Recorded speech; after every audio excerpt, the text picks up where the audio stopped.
TWR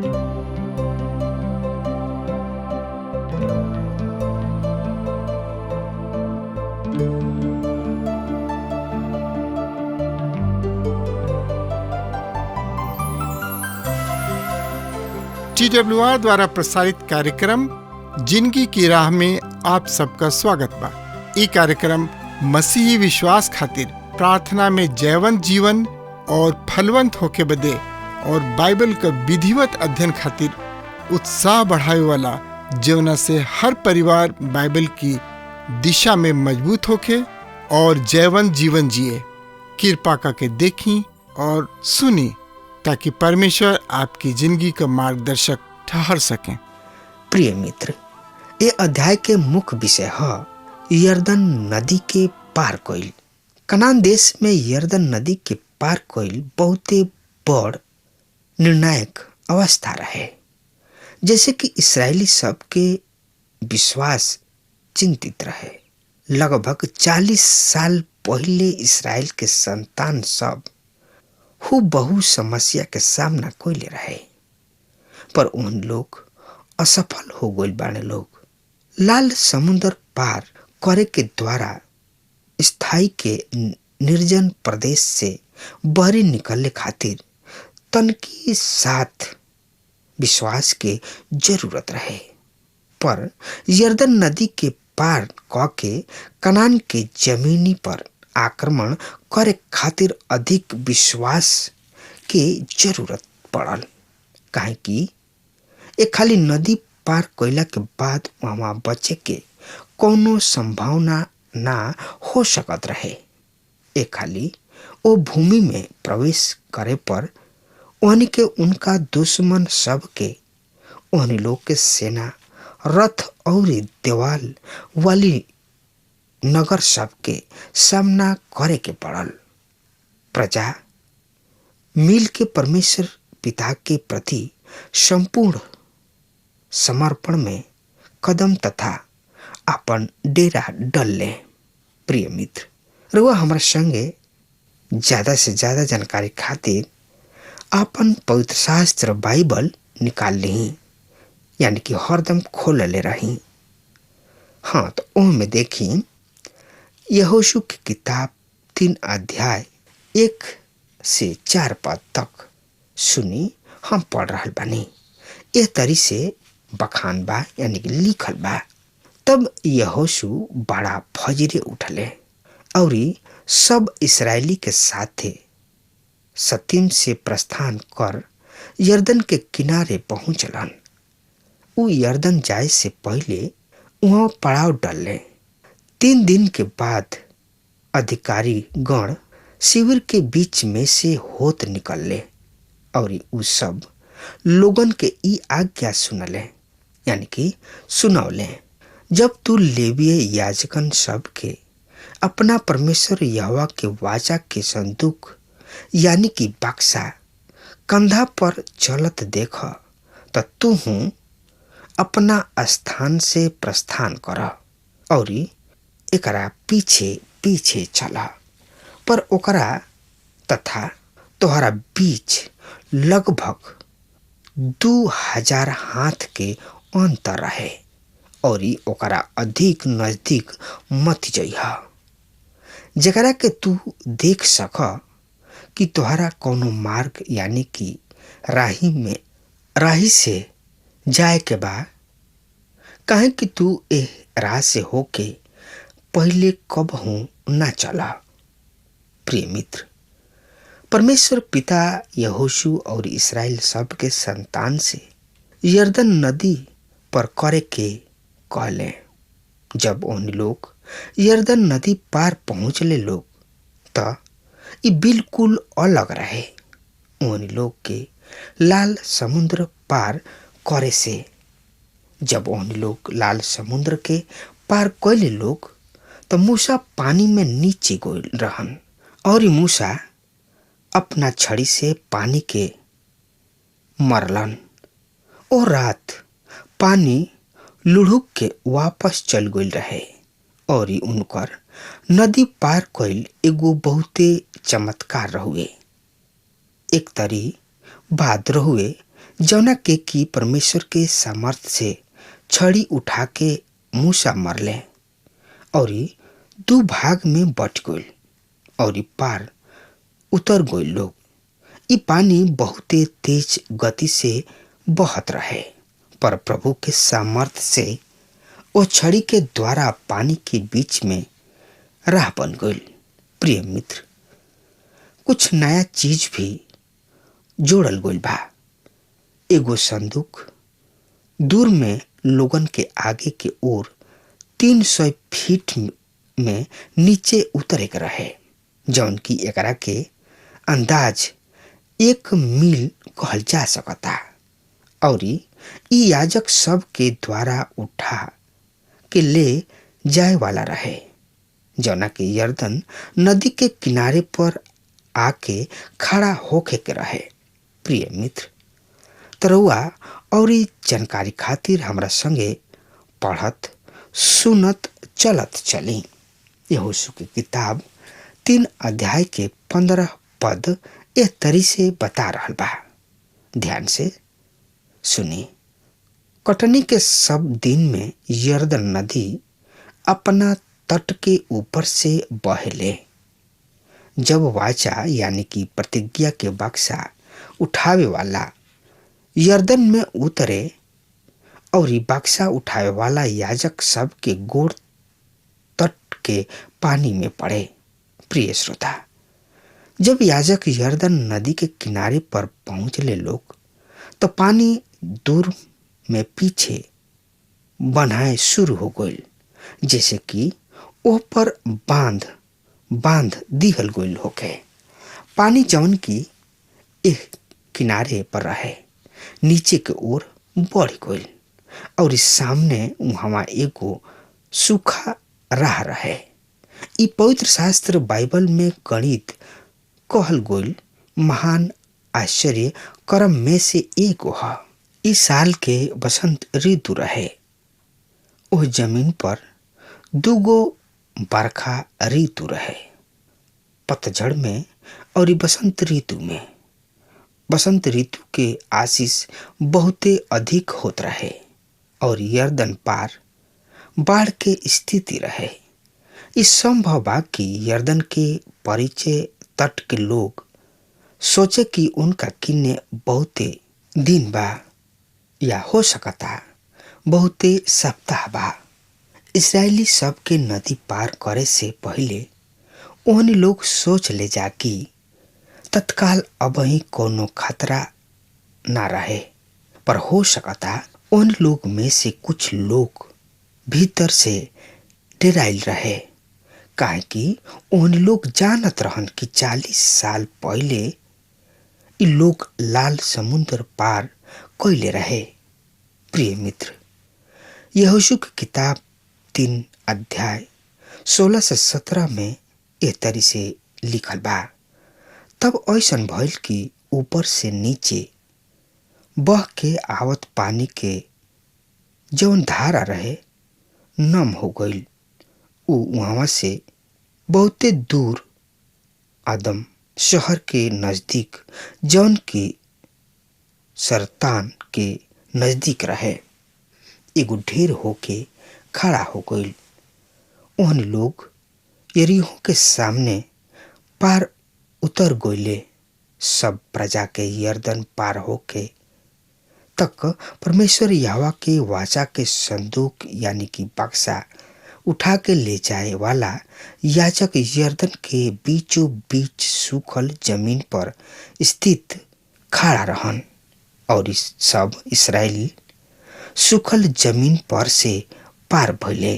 प्रिय श्रोता, ध्यान दही, याजक यर्दन नदी के बीच में गोइले और वहां संदूक यानी कि बक्सा के पकड़ के तब तक खड़ा रहले जब तक कि सब इस्राएली लोग पार ना उतर गइले।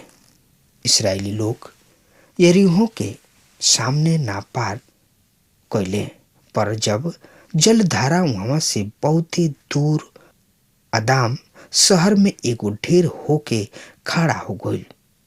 अब हम कबहू आदाम शहर के निर्धारित करे में समर्थ ना भइनी। इस शहर के मतलब का ह? एकर मतलब ह जोना से कि हमनी के ए अभिप्राय में आयल बानी जा कि आदम मनुष्य जाति के पिता हमें और आदम के द्वारा मृत्यु आयल। यर्दन नदी पर जौन होत रहे वो मसीह के मृत्यु और पुनरुत्थान के और क्रूस पर उनका काम के प्रदर्शित कैलस।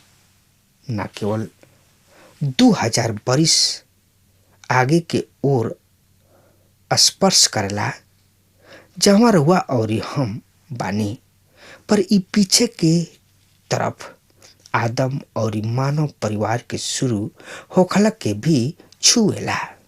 इहो दृश्य हम यहाँ पा रहल बानी।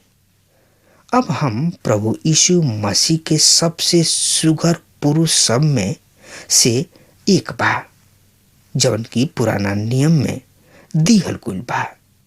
निर्जन प्रदेश में 40 बरिस तक यात्रा के दौरान बक्सा यानी कि संदूक इस्राएली शिविर के अति बीच में रहे। प्रत्येक रात जब उन लोग शिविर में आवत रहे लोग तो समूचा 12 गोत्र के इस्राएली बक्सा के चारों ओर पड़ाव डालत रहे लोग। ये बिल्कुल बीच में रहे। पर अब पहला हाली यानी कि पहला बार जौन मसीह के बारे में कहल गोइल उ यर्दन नदी में आगे जात तणे और पहल का प्रवेश करा तणे। जैसे कि पहले ही निर्दिष्ट बा मसीह हमरा से पहले मृत्यु में जाताणे, नीचे ही उ जिंदगी में हमरा साथे साथे जाताणे। जब हम इस संसार में से होके गुजरी ना जा उ हमरा साथे बाणे तथा रहेलन, पर हमरा से पहले मृत्यु में गइले। और जब हमार परमेश्वर मृत्यु में प्रवेश कैले उ हमरा और रउआ खातिर प्रवेश करेलन। प्रिय मित्र, आई अब देखल जाओ यहोशू के किताब 4 अध्याय 1 पद से लेके 8 पद ए तरी बता रहल बा। सुनी ध्यान से। जब समस्त प्रजा यर्दन पार कर चुकलन तब परमेश्वर यहोवा यहोशू से कहलन, हर एगो गोत्र से एगो पुरुष अर्थात प्रजा में से अपना खातिर 12 आदमी चुन ला और ओहनी के ई आज्ञा द यर्दन के बीच जौना स्थान पर याजक सब के गोड़ दृढ़ता से जमल बा ओ जगह से अपना खातिर 12 पत्थर उठा के अपना साथे पार ले जा और ओकरा के ओ स्थान पर जहाँ आज रात तोहर पड़ाव होई रख दिया। ऐसे यहोशू ओ 12 पुरुषन के जकरा के ऊ प्रत्येक गोत्र में से एक एक क के इस्राएली में नियुक्त कैले रही पास बुलौली। फिर यहोशू ओहनी से कहलन, अब तू यर्दन के बीच अपना परमेश्वर यहोवा की वाचा के संदूक यानी कि बक्सा के पास फिर जा और इस्राएल के संतान के कुल खानदान के संख्या के अनुसार अपना अपना कंधा पर एक एक गो पत्थर उठा ले आवा। ई तोहनी लोग के बीच चिन्ह ठहरी कि बाद में जब तोहनी लोग के बाल बच्चा द्वारा से पूछे कि ए पत्थर सबके द्वारा खातिर का अर्थ बा, तब तू बता सक ओहनी के कि परमेश्वर पिता के वाचा के बक्सा के सामने यर्दन के जलधारा खंडित हो गई। काहे कि जब उ यर्दन पार कैले तो यर्दन के पानी के धारा खंडित हो गई। एह तरी ई पत्थर इस्राएल के संतान के खातिर और सदा काल के खातिर स्मारक ठहरे। तब इसराइली सब ओसा ही कैले जैसे यहोशू कैले, और परमेश्वर यहोवा जैसे यहोशू से कहले रहन, इसराइली सब के कुल खानदान के संख्या के अनुसार यरदन के बीच से 12 गो पत्थर उठा के अपना साथे पार ले अइह और ओकरा के पड़ाव में रख दिहले। प्रिय मित्र, 12 आदमी 12 को पत्थर सबके यरदन नदी में से लेवे खातिर चुनल गइल, और अन्य 12 पत्थर यरदन नदी के बीच में यादगारी के रूप में गाड़ल गइल, और बक्सा उठा के याजक नदी के पार कोइल गइल, और नदी के पानी वापस होके अपना सामान्य धारा में बहे लागल। परमेश्वर यहोशू के बढ़ावताणे। प्रिय मित्र, पत्थर सब के 2 जोड़ा स्मृति सब के खातिर बनावल गइल। तो एकरा बारे में और ज्यादा से ज्यादा जानकारी खातिर रउआ पढ़त और सुनत चली। यहोशू की किताब 4 अध्याय के 9 पद से लेके 24 पद से सुनी। हम पढ़ रहल बानी। एकरा बाद यहोशू यरदन के बीच वो स्थान पर जहाँ पर वाचा के बक्सा उठाए वाला याजक अपन गोड़ रखले रहन, 12 पत्थर खड़ा कर दिहल गइल। उ आज तक ओ हिजे बा। यरदन के बीच बक्सा उठावत याजक ओ समय तक खड़ा रहले जब तक सब कुछ ठीक ठीक वही तरी पूरा ना हो गई जैसे कि परमेश्वर यहोवा यहोशू के लोग के कहे के आज्ञा देले रहन, और मूसा यहोशू के करे के आदेश देले रहन। तब सब लोग जल्दी पार हो गईले। जब सब लोग पार हो चुकले, तब परमेश्वर यहोवा के बक्सा और याजक सब लोग के देखते पार कइले। रूबेन के वंशज, गाद के वंशज तथा आधा गोत्र वाला मनसे के लोग मूसा के कहला के अनुसार युद्ध सजा में इसराइली सब के देखते पार कइले। उनकर 40,000 योद्धा तैयार तथा सुसज्जित होके युद्ध के खातिर परमेश्वर यहोवा के सामने पार उतरले, और यरीहो के अराबा में पहुंचे। वो दिन परमेश्वर यहोवा समस्त इसराइली सब के नजर में यहोशू के ऐसन समान बढ़ौले की जैसे वो मूसा के आदर करत रहन। तब परमेश्वर यहोवा यहोशू से कहले, गवाही का बक्सा उठावे वाला याजक सब के आज्ञा द कि उन्हें लोग यरदन के पार निकल जाए। यहोशू याजक सबके आज्ञा देले, यरदन के बहरी निकल जा लोग। और ऐसन भइल कि परमेश्वर पिता के वाचा के बक्सा उठावे वाला याजक सब के गोड़ के तलवा जैसे ही सूखल जमीनी पर पड़ल, ओ सही यरदन के पानी के बहाव तथा जल धारा फिर अपना स्थान पर आ गइल, और पहले के समान तट के ऊपर से बहे लागल। इसराइली सब पहले महीना के 10वां दिन यरदन से ऊपर आके यरीहो के पूर्वी सीमा पर गिलगाल में पड़ाव डरले, और जवन 12 पत्थर यरदन में से ले आवल गोल रहे, ओकरा के यहोशू गिलगाल में खड़ा कइलन। तब वो इसराइली सब से कहलन, जब तोहनी लोग के बाल बच्चा भविष्य में अपना बाप दादा से पूछे ए पत्थर के का मतलब बा, तब तू अपना बाल बचन के बतैह।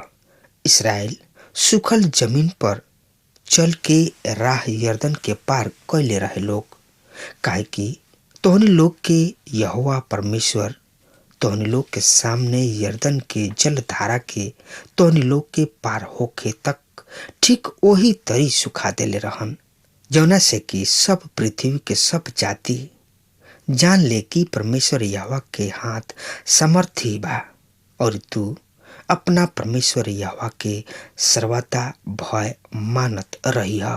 प्रिय श्रोता, जब यहोशू ई रिकॉर्ड लिख ले रहन कि उ पत्थर ओह जे रहे, अब ई खंड आज हमनी खातिर बहुते आत्मिक प्रतिष्ठा राखेला। प्रिय मित्र, परमेश्वर पिता इस्राएल के संतान के खातिर जवन कुछ कैले उन्हीं लोग के लाभ खातिर कैले, और लाभ और हमरा लाभ खातिर कैले। उ ऐसन कैले कि पृथ्वी के सब लोग ई जान ले कि परमेश्वर यहोवा के हाथ सही में सामर्थी बा। हाँ मित्र, परमेश्वर के हाथ शक्तिशाली और समर्थी है।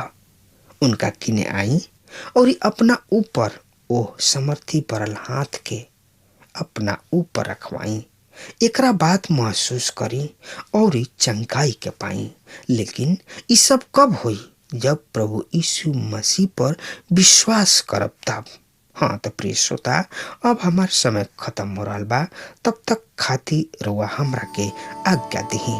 परमेश्वर रुआ के बहुते बहुते आशीष देश। आमीन।